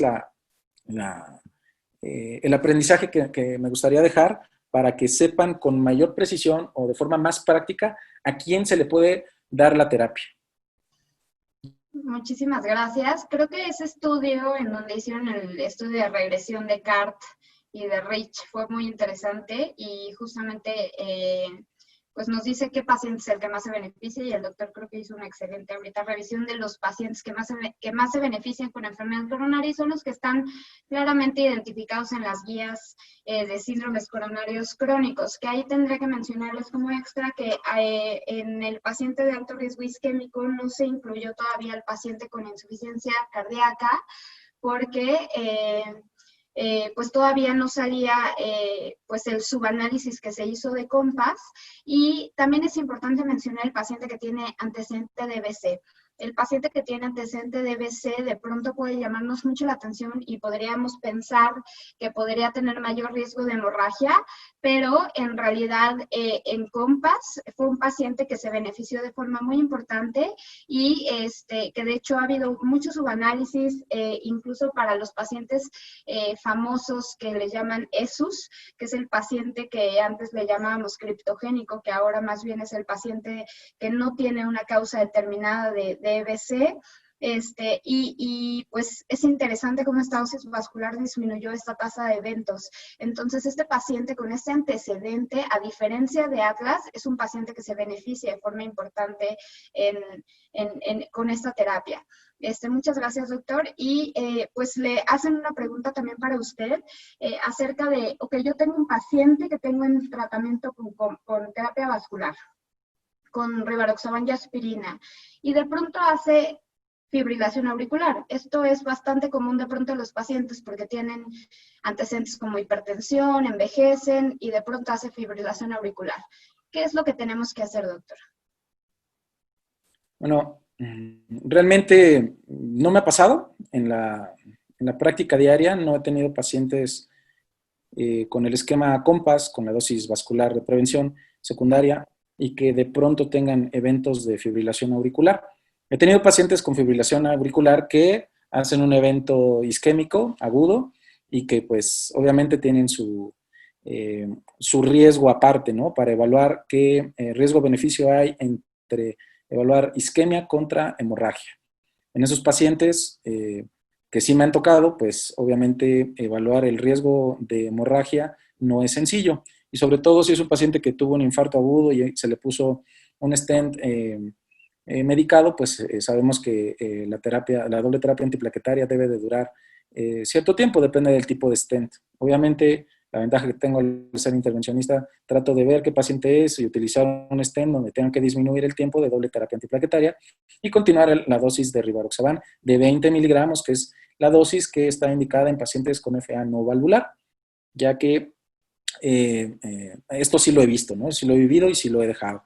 Pacientes que requieren menos tiempo de doble terapia antiplaquetaria y evaluando ser hemorragias o no. Hasta ahorita no me ha sucedido con ninguno. Lo que está registrado es de que sí hay mayores tasas de hemorragia, por eso hay que evaluar a cada uno de los pacientes. No es una terapia para implementarla a todos por igual. Y realmente si me sucediera, pensando en el supuesto que fuera un paciente ya crónico que tenga FA, pues evaluar de la misma manera el riesgo de hemorragia contra el riesgo isquémico que tengo. ¿Cuánto tiempo tiene que le hice la intervención? ¿Cuánto tiempo tiene que lleva de su infarto, de su revascularización carotídea o coronaria? Y si vale la pena continuar el esquema con aspirina, clopidogrel y con rivaroxaban, 20 miligramos, o disminuir el tiempo de uso del clopidogrel y solamente aspirina y rivaroxaban 20 miligramos. En el dado caso que fuera alérgico a alguno de los componentes, ya sea quedarse solo con aspirina o clopidogrel, como usted bien dijo que en algunos pacientes lo ha utilizado, aunque no es algo que se haya determinado en un estudio aleatorizado. Muchas gracias. Efectivamente, bueno, nada más mencionar, si el paciente que tiene fibrilación auricular, es importante mencionar que no es candidato a la terapia con rivaroxaban y aspirina, es un criterio de exclusión. Y solamente mencionar que si este paciente llegara a presentar fibrilación auricular y fuera una fibrilación auricular persistente que ya requería tratamiento, pues evidentemente tenemos que dar tratamiento de anticoagulación a dosis completa y por lo tanto ya no sería candidato a una dosis vascular porque estaríamos subdosificándolo y poniéndolo en riesgo de tener eventos de tromboembolismo hacia vasculatura cerebral. Entonces es importante que si el paciente desarrolla fibrilación auricular que sea persistente, hay que dar el tratamiento pues, para prevención de EBC a la dosis que completa, ¿no? Ajustado evidentemente a función renal. Me preguntaban acerca de las guías y esta pues vuelve a ser para el doctor Cruz porque es el cardiólogo ahorita ponente. Pues las guías de síndromes coronarios fueron unas guías bastante ambiguas para las indicaciones de intensificación de terapia antitrombótica. Ya hemos platicado acerca de clopidogrel, ticagrelor y prasugrel. Están indicados todos y rivaroxaban como el único anticoagulante que recomiendan para intensificar esta terapia. Pero a todos les dieron una indicación 2A. ¿Qué tan bueno es esto? ¿Le es útil? ¿Lo cree adecuado o no? Bueno, realmente los europeos siempre han sido un poquito más atrevidos con sus guías y con sus indicaciones y sobre todo anticipados a las guías americanas. En cuanto considero adecuado la indicación, sí, por supuesto, porque tiene evidencia.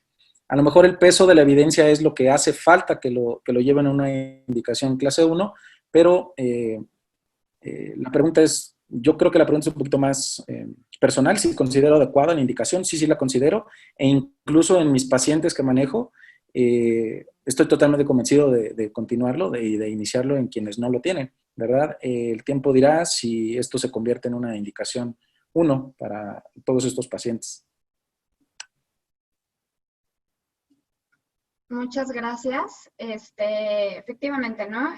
Solo hay un estudio para rivaroxaban. En realidad, si solamente nos hubieran dado la indicación por COMPASS, hubiéramos tenido una indicación 2B, porque es solamente un estudio, pero en realidad como hubo una suma de los estudios para todas las terapias, que fue DAPT, Pegasus y COMPASS, entonces la indicación fue 2A, pero creo que al final, pues como bien lo dijo el doctor, hay que valorar en realidad el beneficio y no tanto, o sea, es evidencia y pues esta tiene que ir mejorando conforme vayamos teniendo más estudios, ¿no?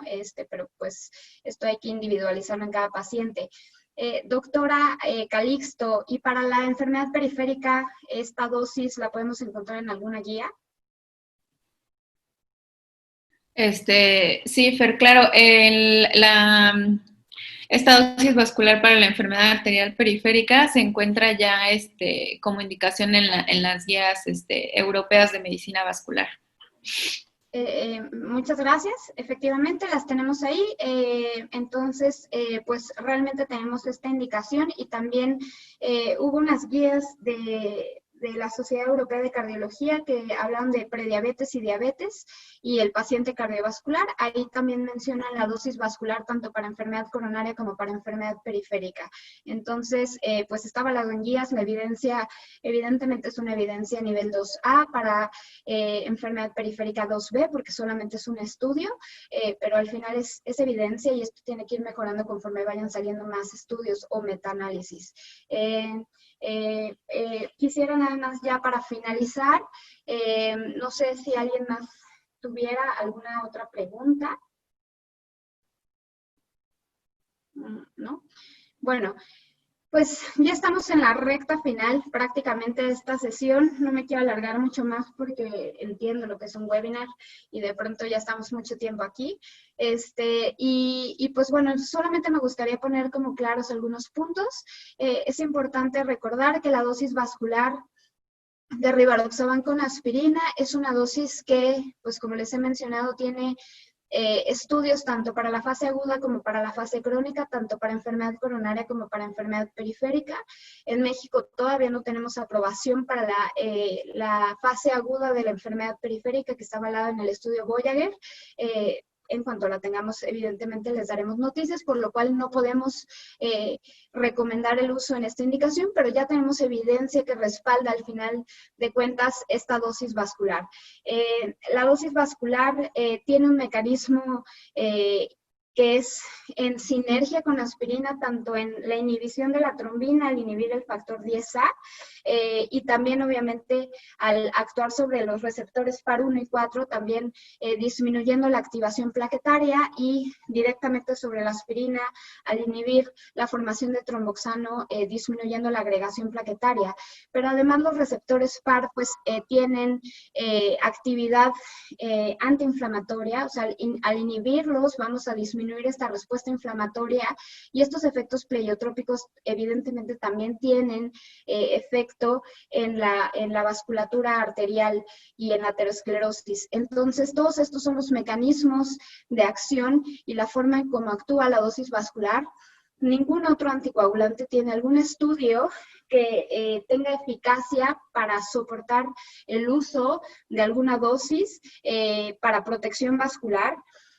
También me gustaría recordarles que la protección vascular es un término que no desarrolló Bayer, es un término que se ha desarrollado a través del tiempo, principalmente lo crearon para las estatinas, pero creo que es un término adecuado justamente para pensar en lo que tenemos que hacer con nuestros pacientes, tanto los pacientes que ve el cardiólogo como los que ve el angiólogo, en donde tenemos que hacer una suma de estrategias que disminuyan el riesgo cardiovascular. Creo que esa también es una cosa muy importante. De pronto los angiólogos nos preguntan mucho por qué COMPASS se incluyó pacientes con enfermedad periférica, por qué el objetivo primario fue MACE y por qué no enfocarnos a resultados sobre la propia enfermedad periférica. Y de pronto yo creo que es muy importante lo que dijo el doctor Gabriel Hernández en esta sesión. Finalmente los pacientes no son una pierna, no son un corazón, no es una coronaria, no es una carótida. Es un paciente integral y es el paciente que tiene vasculatura arterial y aterosclerosis en todos los lechos vasculares. Es muy importante que hagamos equipos multidisciplinarios de tratamiento, que el angiólogo revise o de pronto refiera al cardiólogo, que el cardiólogo refiera al angiólogo, que toquen pulsos. Creo que eso todos los que estamos aquí lo sabemos perfectamente. Y que ustedes cuando estén en sus mesas redondas hagan mucho esta invitación a hacer equipos multidisciplinarios en donde pues el médico cardiólogo pueda estar refiriendo al angiólogo y viceversa, puedan estar trabajando en conjunto y uno no le quite la terapia que el otro inició, que estén trabajando a la par en beneficio del paciente. Creo que al final esto y todas estas sesiones pues más que para nosotros son para beneficiar a los pacientes y justamente se trata de eso. La protección vascular es una suma de todos los tratamientos, de todos los esfuerzos que nosotros hacemos, cambios en el estilo de vida,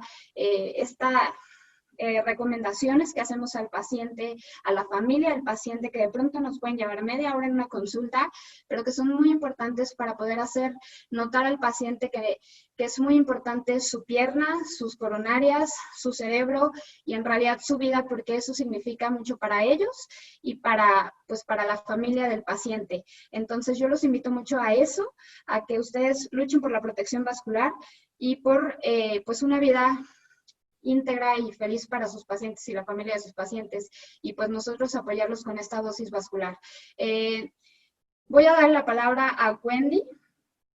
Wendy es la gerente del producto en marketing y pues finalmente ella les quiere dar algunos mensajes ya, anuncios parroquiales acerca de lo que sigue para ustedes y pues yo les agradezco mucho. Después voy a cerrar también la sesión con una despedida, pero bueno, Wendy, por favor. Gracias, doctora. Pues muchas gracias a todos por estarse siempre conectando a lo largo de estas semanas, los miércoles a las 5. Gracias a los médicos que están en el norte, porque sabemos que les llevamos un par de horas en adelante. Gracias a la doctora Fernanda Núñez que nos apoyó con todo el material, desde darle el contexto del estudio COMPAS hasta la organización, coordinación y comunicación con todos los ponentes que hemos tenido a lo largo de estas semanas. Que sin duda, bueno, han sido sesiones muy enriquecedoras que les van a ayudar a ustedes a resolver estos casos o estas preguntas cuando ya se encuentren realizando sus mesas de trabajo. Bueno, pues muchas gracias, doctora Núñez. Y bueno, para darles un poco más de detalles acerca de la segunda fase, como ustedes recordarán, todos tienen ya actualmente o están en trámite sus contratos para que podamos realizar este proyecto o culminar este proyecto. Este proyecto incluía esta primera fase que se trata de la actualización, del estudio COMPAS, de la revisión de estos casos clínicos, y la segunda fase, pre-COVID, nosotros planeábamos que ustedes la pudieran realizar en sus ciudades de origen, con los médicos especialistas, cardiólogos, angiólogos, médicos internistas de manera presencial. Sin embargo, pues bueno, adaptándonos a todos los cambios que implica esta pandemia, nos vamos a encargar dentro de Bayer de darles, de facilitarles a ustedes las ligas de conexión, la organización a través de los representantes y de una agencia con toda la logística para que puedan realizar las sesiones que cada uno de ustedes tendrá por su contrato. Recordemos que son estas 3 sesiones y bueno, pues me encantaría que Gabriel Arrasate, quien es el gerente de la franquicia para Xarelto 2.5, nos dé un poco más de detalles y nos dé más información acerca de cuáles son los siguientes pasos. Gabriel, ¿te escuchamos? Listo, gracias Wendy. Bueno, antes que todo agradecer a todos el entusiasmo, ¿no? Y el estar cada 15 días conectados en la revisión de estos casos clínicos.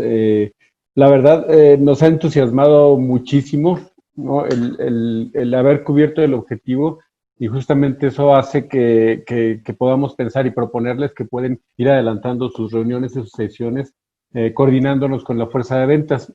Como les mencionaba en la primera reunión, la fuerza de ventas propuso a cada uno de ustedes como líderes, sabiendo el impacto que tienen en su círculo médico en las diferentes ciudades donde cada uno se encuentra y en los diferentes hospitales. Entonces estamos seguros de que la elección de cada uno de ustedes es muy importante para la comunidad médica, y creo que la revisión de estos casos en estos talleres ha sido muy, muy reveladora, y sabemos que va a tener un impacto muy positivo en la vida de muchos pacientes, ¿no? Al seleccionar bien al paciente que se va a beneficiar con la terapia COMPAS. Entonces, los próximos pasos estamos calculando que para el 19 de junio les haríamos llegar todo el material que se presentó. Como saben, las sesiones han sido grabadas, excepto la primera, y si probablemente no tenemos todo el material completo, iremos liberando las primeras sesiones para que puedan tener los casos, los puedan revisar en caso de que sea necesario y poder contactar con el equipo de Bayer si requieren un poco más de información o repasar algún punto en específico. Esto se les va a hacer llegar a través de una plataforma, la plataforma de Google Drive, por el peso que tendrían todos estos videos para que puedan accesar a ellos sin ningún problema. También estaríamos haciéndoles llegar un correo electrónico que indicaría los próximos pasos y cómo planificar, digamos, el proyecto junto con sus representantes, que ellos los estarían apoyando previo a las reuniones, durante las reuniones y post cada una de las sesiones que ustedes hayan coordinado. Como bien decía Wendy, originalmente habíamos pensado que las sesiones fueran mesas en vivo. Proponíamos que tuviéramos algunos 5, máximo 6 invitados.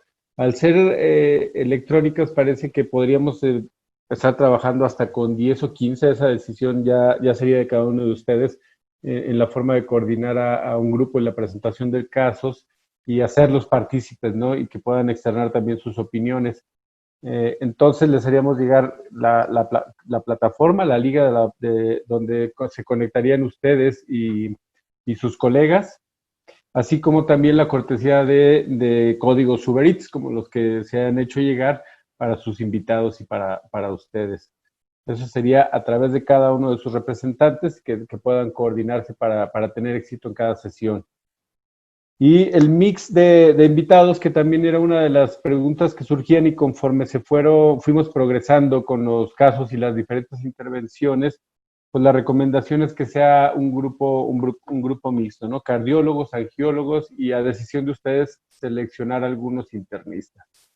Entonces, estos serían los próximos pasos. Se los hacemos llegar también vía email a cada uno de ustedes para que lo tengan ahí, y cualquier duda estamos para servirlos. Muchísimas gracias. Muchas gracias, Gabriel. No sé si me escuchan, no logro verme. Sí, parece que sí. Sí, bueno. Gracias. Con nosotros también está la doctora Sandra Quintana. Ella se unió a esta sesión justamente para ayudarnos a dar un cierre con todos ustedes. No sé si doctora Sandra nos pueda escuchar. Mariana, ¿nos ayudas a quitarle el mute a la doctora Sandra? Ojalá y me pueda dar la palabra. Doctora, listo. No, muchas gracias por la invitación. La verdad me da mucho gusto verlos a muchos de ustedes que ya nos conocemos en vivo. Algunos otros no nos conocemos en vivo. Pero honestamente creo que me siento muy emocionada, como la parte de dirección médica en Bayer. Creo que pues ustedes conocen Lisette y ha sido realmente un éxito y yo creo que ha sido uno de los programas de educación médica continua más exitosos, pero que han durado también más tiempo. Y esto ha sido porque es muy dinámico. Y entonces esta parte esta parte del dinamismo que tiene estos programas de educación médica continua son muy buenos. Pero algo que hemos aprendido mucho es que sobre todo la parte de los casos clínicos. Y escucho sus casos clínicos y cuando uno revisa COMPAS, creo que, y además porque fue por un hematólogo, ojo, entonces eso es bueno.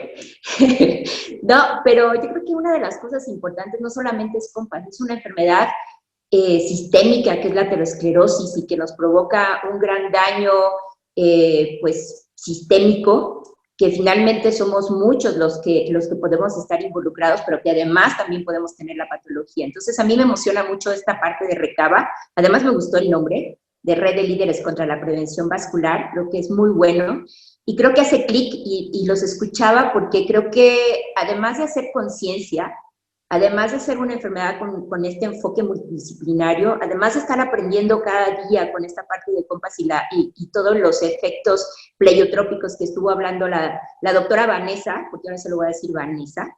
Entonces, comentó algo muy interesante, y creo que hay varias revisiones que nos están diciendo cosas muy, muy importantes. Uno, el efecto ateroprotector que puede tener esta inhibición del factor 10 activados. Otro es el efecto inflamatorio, que decían que solamente las heparinas de bajo peso molecular lo tenían, pero no es así. También se ha estado viendo que con los inhibidores del factor 10, y a lo mejor es esa inhibición del factor 10 que tienen particularmente las heparinas, pero también parte del efecto que también tiene neovascular, que mejora la neovascularización. Entonces eso también es interesante porque también hemos visto todas las alteraciones que pueden tener. Y creo que una de las cosas que ustedes lo comentaron, la activación de plaquetas, que con la disminución de la activación también ayuda mucho. Entonces, honestamente creo que esto va a crear mucha conciencia, identificar esos pacientes que se van a beneficiar, y toda esa problemática que finalmente tenemos en el día a día con este tipo de pacientes. Entonces, por eso digo, va más allá de COMPAS, es una enfermedad sistémica, es una enfermedad aterosclerótica que nos está ayudando a entender la patología. La verdad es que mucho éxito en este proyecto, porque yo sé que ustedes han puesto todo su expertise en esta patología, tanto la parte periférica como la parte de enfermedad arterial coronaria, que nos va a ayudar mucho. Entonces, cedo la palabra a la doctora Vanessa, que se va a volver a enojar conmigo, pero muchas gracias. Gracias, doctora. Gabriel no sabe lo que acaba de hacer. tengo que comentarles que estén grabando la sesión brevemente. Mi nombre completo es Vanessa Fernanda Núñez. Entonces, en el 20 de noviembre y en toda la residencia, jamás me preguntaban cómo me gustaba que me dijeran y me llamaban por mi primer nombre. En Bayer me preguntaban cómo me gustaba más. Y entonces era Fernanda hasta que Gabriel acaba de decir que soy Vanessa y ahora voy a recibir el nombre de Vanessa. Entonces, pues, esa es la historia breve. Gracias, Gabriel. Quisiera terminar unas palabras del doctor Gabriel, el doctor Eduardo y la doctora Ana Luisa Calixto, que se puedan despedir. Doctora Calixto. No sé si siga por aquí conectada. Bueno, doctor Gabriel Hernández, ¿pudiera decir unas últimas palabras? Ya está ahí la doctora Calixto. Sí, a ver, doctora Calixto. Dice el doctor Gabriel que primero las damas. Está en mute la doctora Calixto. ¿Le podían quitar el mute?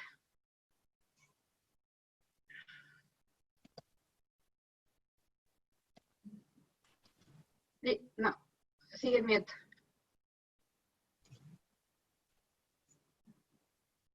¿Alguien le puede ayudar a la doctora para quitar? Mariana nos apoya porque ya está. Doctora, adelante. Perdóname, estaba distraída. No se preocupe. Si quieren nada más, pues, algún mensaje final para el público y los colegas.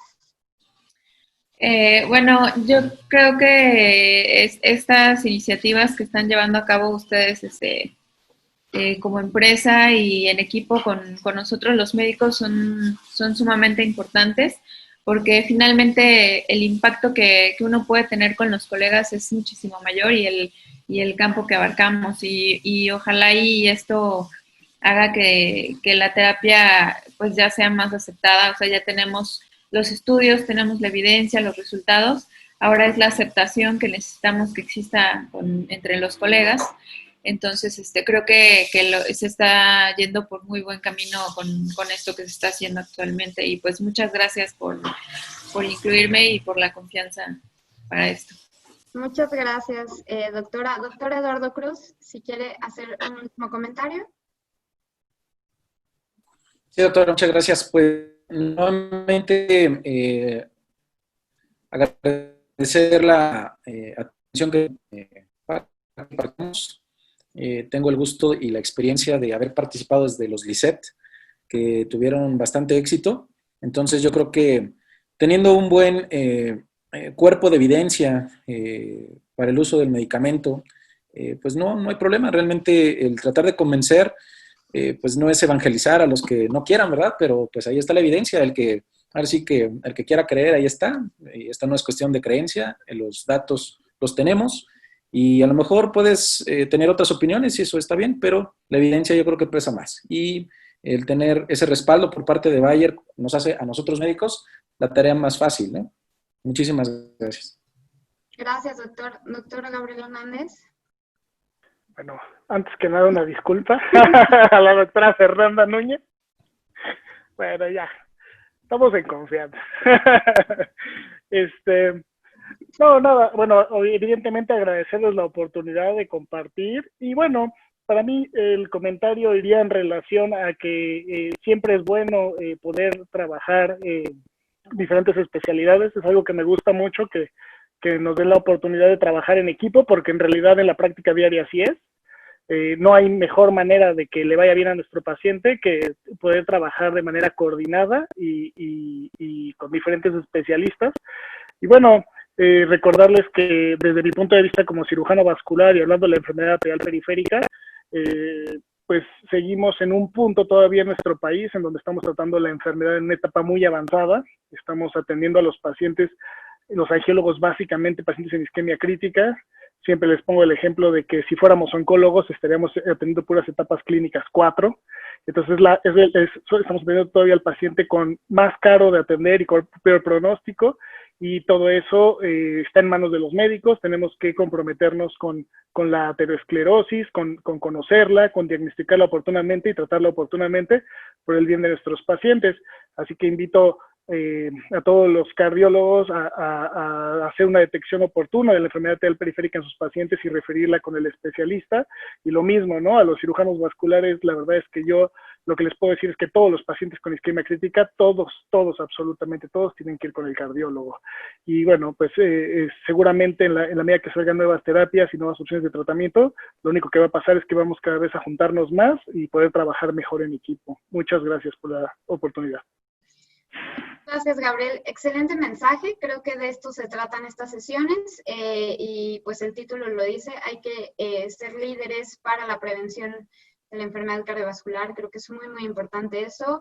La enfermedad cardiovascular antes de COVID era la principal causa de muerte, lo seguirá siendo y hay que luchar por eso. Entonces, les agradezco a todos, de verdad que hayan estado conectados cada 2 semanas aquí, que me hayan puesto atención y me hayan escuchado en todos mis speech que me he hecho acerca de la dosis vascular. Pues saben que estoy a sus órdenes para cualquier duda en la parte del área médica. Estoy encargada del área vascular de Xarelto, entonces, y también para aspirina. Entonces, por favor, si tienen alguna duda, tanto para aspirina como Xarelto en su dosis vascular, estoy para servirles. También, pues les vuelvo a recordar, los invito a reportar eventos adversos en farmacovigilancia, usos off-label, a mantenernos en las indicaciones aprobadas y de cualquier manera, cualquier situación, así como Gabriel, que pues me tiene la confianza porque somos amigos de toda la residencia, de acercarse y preguntarme por mensaje tal vez si una cosa está, o sea, si está indicada, si hay evidencia, estoy para servirles en WhatsApp, en el teléfono o por vía mail. Les agradezco de verdad mucho que se hayan conectado. Sé de pronto que es complicado pues esta época de COVID con tantos webinars, es muy complicado. Les agradezco mucho a todos su participación, sus preguntas, y les deseo mucho éxito en su siguiente etapa ahora, llevando estas mesas redondas y siendo ahora los líderes en esta prevención cardiovascular. Muchas gracias a todos. Wendy, te dejo la última palabra para despedirte. Nada, la verdad, muchas gracias a todos. Yo ya no me quiero alargar mucho, agradecerles su tiempo y pues bueno, ahora son parte de este equipo y pues nada, bienvenidos. Cualquier duda, todo el equipo de Bayer estamos a sus órdenes. Que pasen una excelente tarde, gracias a todos mis compañeros del staff de Bayer, pero sobre todo a ustedes por conectarse y por brindarnos este tiempo tan valioso para nosotros en este proyecto. Por favor, cuídense mucho, que estén muy bien y nos estamos viendo pronto.